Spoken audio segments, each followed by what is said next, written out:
It was not. Maybe that's a good thing since we lost. Green red. Have I tried Marin the Fox in this deck for value? I haven't. That's actually kind of an interesting idea, to be honest. I mean, it's Gluttonous Ooze, not what we needed.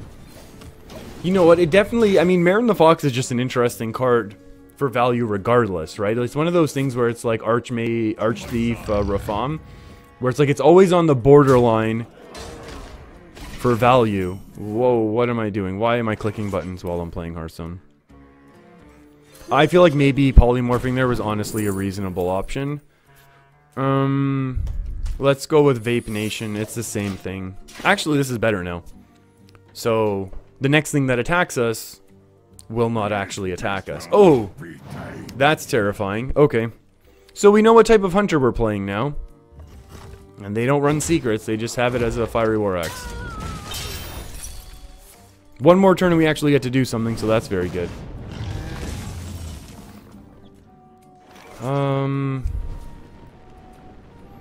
We're gonna ping face because next turn we're gonna play Skulking Geist, so I don't think the ping's gonna matter. I don't think the ping anywhere matters. We could have just passed anyways.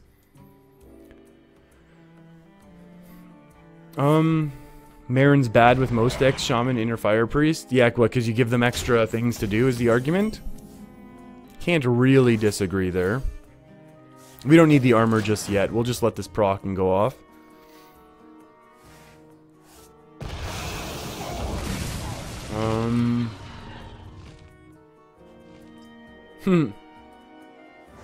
Wow.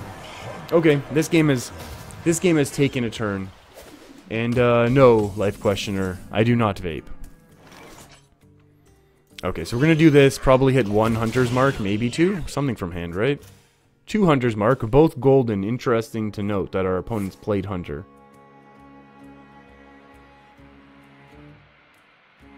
What level is Hunter's Mark? I forget. Very low, I think, though. Very low if my memory serves, as I've barely leveled up Hunter myself. Taunt. 3/7 Taunt, random beast. Gross. Is that worth a polymorph? Is it worth anything? What if we just play a Lich King and say go? We have all of our hard removal in our hand. So let's just keep tempoing out. That's gonna be a good one. I'm gonna argue this could really help us. Okay, we really are gonna need a polymorph on this, I'm gonna argue. King Crush trade? Sure. So they have a lot less burst right now, which is very good. Syndragosa is great. I'm honestly just gonna stop taking damage right now. How does everyone feel about that? Because I think it's a really good thing for us to not take too much more damage. Because last game, this exact same thing happened, where our opponent was able to just slowly get in chip damage. We got to fatigue. Now, we were a little head on fatigue, don't get me wrong. But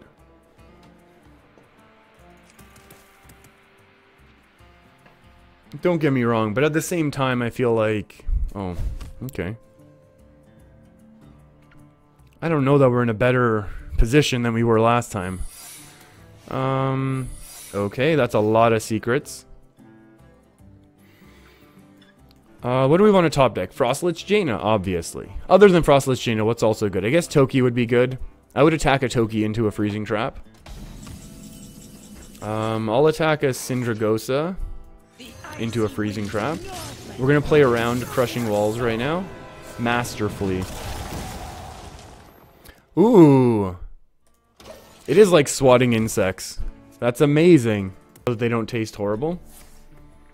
Unleash, that's a strange one. Razor Maw, that's a strange one. Wait, how did they get this? +3 attack. Well, that's annoying. 4, 5, 6. Ooh, a little Silencio on us. We don't need that right now.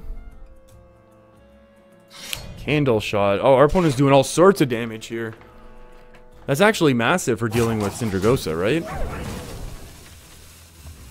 I'm expecting us to just cast Blizzard this turn.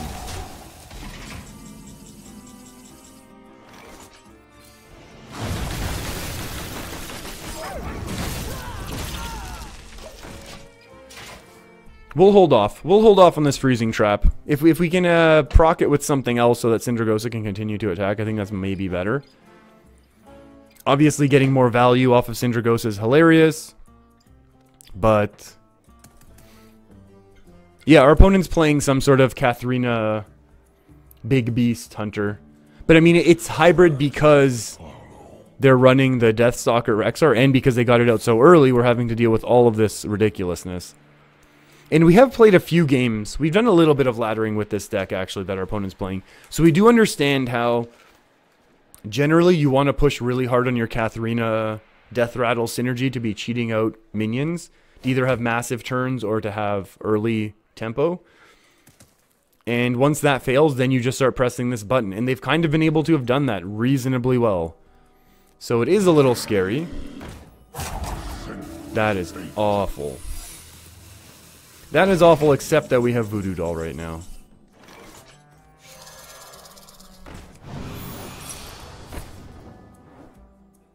It's fine. Okay, let's proc that freezing trap. Oh, wow. That's a really big taunter. 2+5 is not enough to get through this. So I'm going to argue we do this. And then we wait. Because I wouldn't mind having this come back from our Frostmourne. We obviously had the option there of Alakir, but it's honestly not the worst thing in the world for us, I would argue.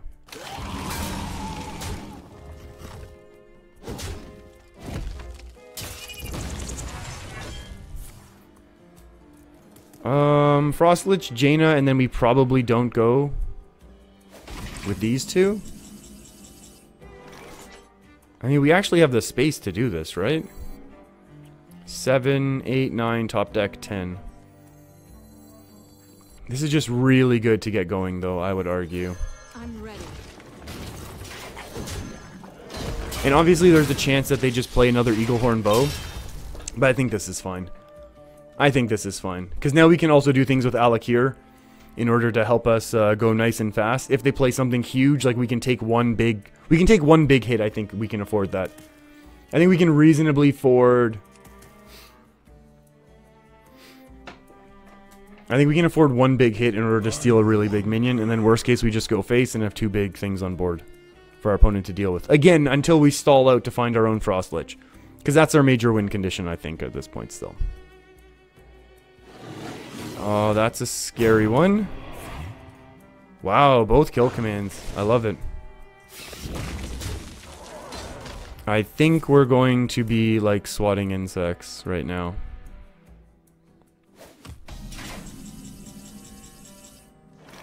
Doesn't help us that much.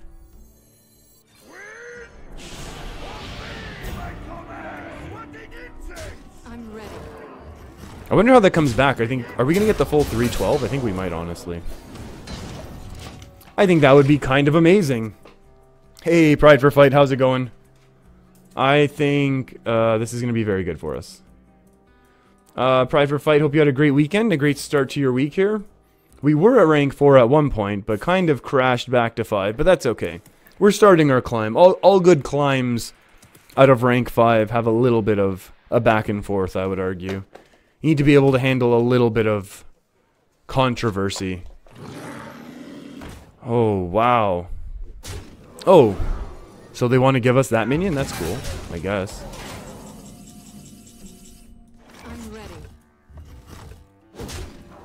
So obviously we have very low health right now.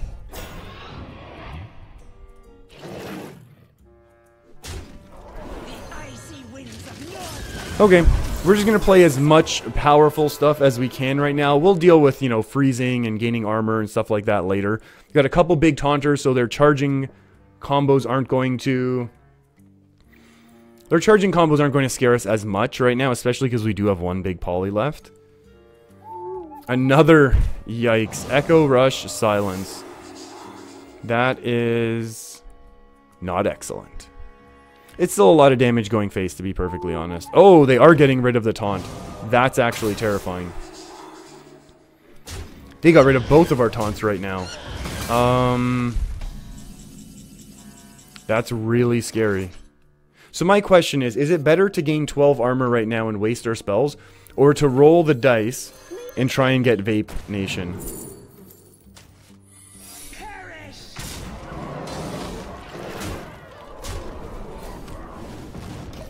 I think that's reasonable. I think it's fairly reasonable right now. Cindy into Temporis? It's possible. It can happen. There's no denying that it can happen right now. But I think our opponent being at a very low health total is very good also. And if they're planning on setting up some massive charged double sword turn, I think that's also okay, because the first one's going to get hit with a little Vape Nation, which is excellent. We've really protected ourselves fully. And we've got a nice big powerful board. Overall, great game. Much better than the last Hunter where we just ran out of steam with no Frost Lich. We can grind out Deathstalker Rexxar even without a Frost Lich Jaina, which is very, very good to know.